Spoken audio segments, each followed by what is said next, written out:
We all have them. Pretentious coffee table books. I've had this on my coffee table for 9 years. I don't know who de Kooning is! Art 101 with Mr. Burgher.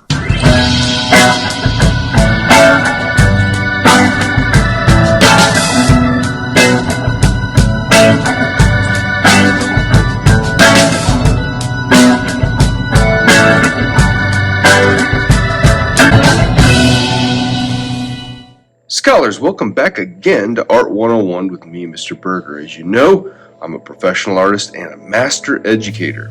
I attempt to provide the best in art historical content. If you like it, if you like what I present here to you, you like some others in the series, I'd love for you to join, follow, and subscribe, and pass it along to your friends and your neighbors. It's a gift that continues to give throughout the year, so I appreciate it. And that's why coffee's for grown-ups. So today, as you know, because you clicked on the video, we're going to do a little bit of a deep dive into an artist that we've touched on time and time again throughout the years, and we just haven't had time to do a deep dive into, but, you know, what's stopping us? So today, as you know, because you clicked on the video, we're going to do the deep dive into Willem de Kooning. So, you know, it's all content that is free to you, the consumer, so enjoy it at no cost. Here we go. Abstract expressionist Willem de Kooning spent a career moving between figuration and abstraction. He first studied art at the Rotterdam Academy of Arts, and there he began working in a very realistic style, obviously far from what he became known for. This high degree of rendering ability was and continues to be the foundation of art training for him and many, many others. You know, I can't tell you how many students I've had that just say, I want to be abstract, I want to make abstract art. But the reality is, the truth of the matter is, the vast majority of abstract artists create work and have the ability to create work in a very realistic manner. They've learned the rules, they've learned the techniques, and now they can apply them to something abstract, and that's what makes their abstraction actually work. Willem de Kooning's paintings are fantastic, not because they're abstract, not because they're realistically rendered, but because they are fundamentally, organizationally, creatively fantastic. But I digress. I don't care who you are, that is the best I ever heard. Willem de Kooning moved to the United States in 1926. He had worked as a carpenter and a home painter in the New Jersey area. When the Great Depression was really at its worst in the 1930s, de Kooning would paint several murals as a part of the governmental WPA federal art project. By the mid-1930s, he had decided to be a full-time artist and really put his attention into that. Side note, not only did he work as a professional artist, but he also had various stints and examples of being an instructor. He was invited, for example, to the Black Mountain College in North Carolina by Joseph Albers to come with his wife and instruct students at the Black Mountain College for quite some time. And it was there that he would become in touch with many students, as well as other artists, including Robert Rauschenberg, who would become famous off the erasing of a Willem de Kooning drawing. We may talk about that a little bit more with Mr. Rauschenberg, but here's that story, just for the record. One of the things I wanted to try was an all eraser drawing. I kept making drawings myself and erasing them, and that just looked like an erased Rauschenberg. Or, you know, I mean, it was nothing. It wasn't art yet. And so I thought, aha, it has to be art. And Bill de Kooning was the best known, acceptable American artist that could be indisputably considered art. And so I bought a bottle of Jack Daniels and went up and knocked on his door and praying the whole time that he wouldn't be home, and then that would be the work, that he was home. And after a few awkward moments, I told him what I had in mind. And he said that he understood me, but that he wasn't for it. And I was hoping then he would refuse, and that would be the work. And it started with a portfolio of drawings, and then, no, not those, and then... And he said, no, it'll have to be something that I'll miss. And then I'm thinking, it doesn't have to be something you're going to miss.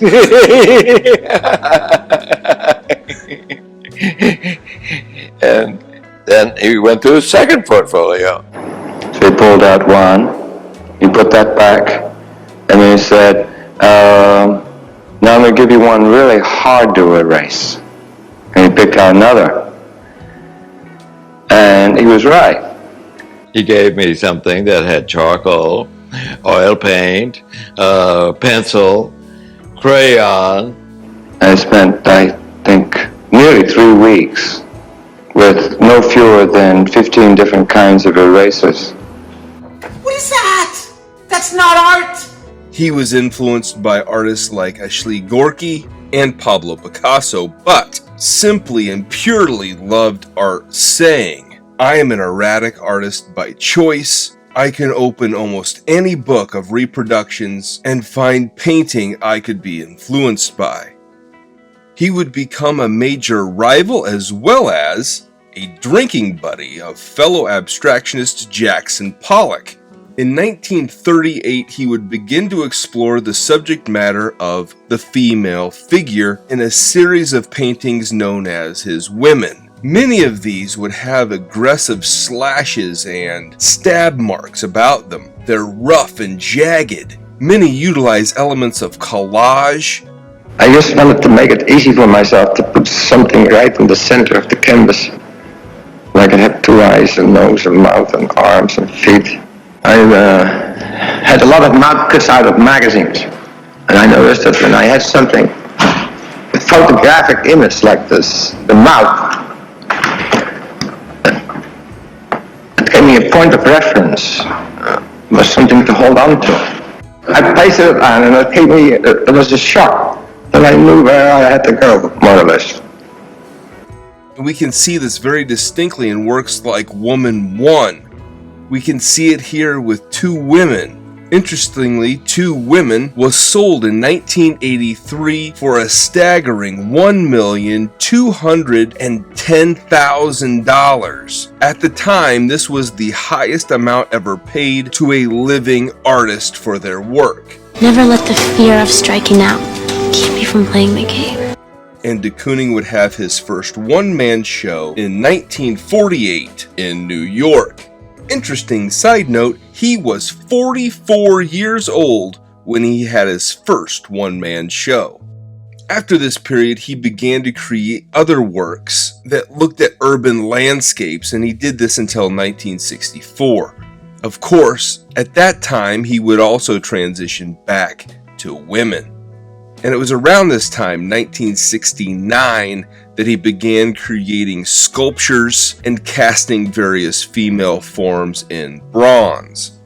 He would continue to be very productive with his artwork through the 1980s. This was during a great time of work for him as he was experiencing a time of sobriety. Throughout his life, he had some alcoholic tendencies that really caused his artwork to decline over the years.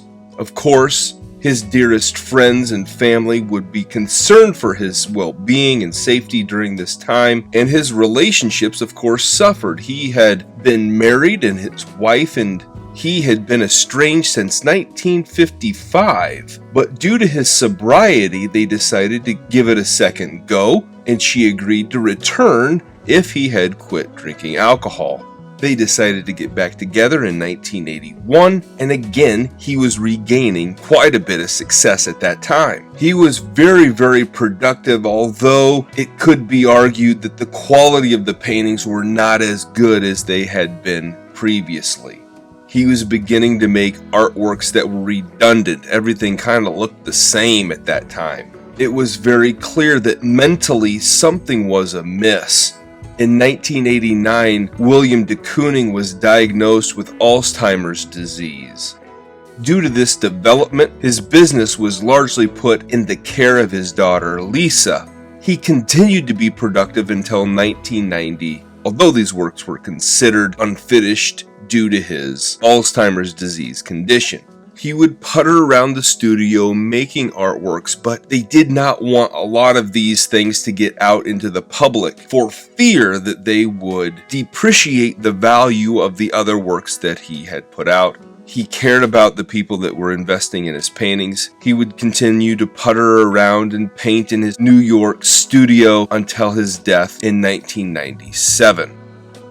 He's an artist influential with creating abstracted human forms, an artist that would reshape how we look and think about art. What was and what was not acceptable to go up in a gallery was completely reconceived by Willem de Kooning and the artwork that he was producing.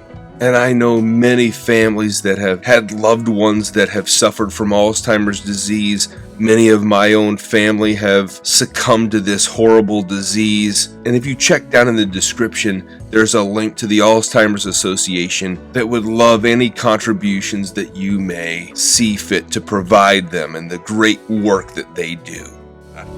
Enjoy your day. You have a good one out there, and we'll see you next time.